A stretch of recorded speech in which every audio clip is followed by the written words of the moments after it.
Natakasan man ni Ramon ang pamilyang Guerrero pero hindi pa rin nawala na pag-asa itong si Roberto na matunton nila ang lungga ni Tanggol dahil gagamitin pa rin umano nila itong si Julio.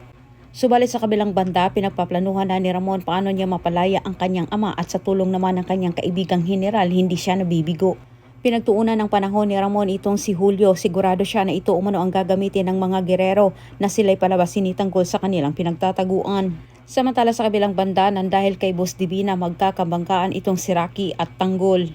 Gustong ipagdiwang ng mag-ama ang pagbabalik umano ni Divina sa kanilang buhay.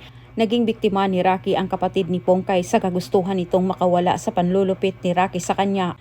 Matindi ang natamong sugat ng nasabing dalaga at gustong alamin ni Pongkay kung sino umano ang may kagagawan nito sa kanyang kapatid. Tagumpay ang panlilinlang ni Pongkay dito kay Rocky, ngunit sa kasamang palad ay hindi rin kaagad niya ito namukaan sapagkat ito ay nakatakip ang mukha. Sa paniningil ni Pongkay dito kay Rocky at ganonin itong si Tanggol kay Divina, nasa iisang lugar sila. Nakipaghabulan itong si Divina kay Tanggol, hindi siya papayag na sa mga kamay ni Tanggol siya mawawala.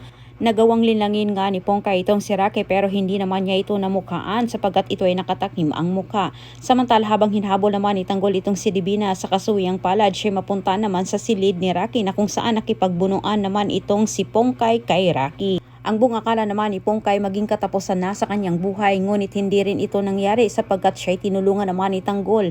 Hindi maganda ang nangyari sa unang pagharap ni Rocky at Tanggol sapagkat ito'y si Tanggol ay hindi niya namukaan ang anak ni Divina. Pero itong si Rocky ay pinalad dahil kilala na niya itong si Tanggol.